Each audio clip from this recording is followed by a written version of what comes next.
Сәлеметсіздерме, әріптестер?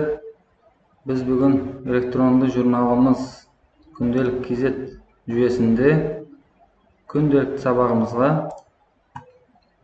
сабақ жоспары, яғни қымыжымызды жүктеуді көрсетіп өтеміз. Күнделік кезетке логин паролдарымызбен кіріп аламыз. Сыныбымызды таңдаймыз. Сосын күнтізбек жоспарлап өтеміз. Бүгінгі тақырыбымызды жазамыз.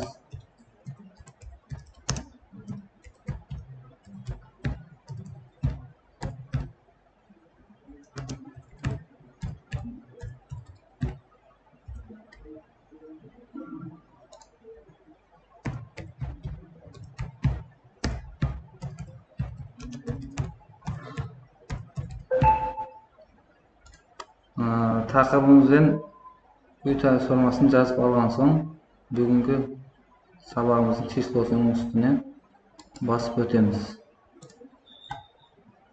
Сабақ парақшасы ашылады. Сабақ парақшасы сабақ өткізілді қойылады. Файлдар деген жеріне біз файлды таңдау. Рабочий столда біздің қымыжы техника қауіпсіздігі деген файлымыз тұр.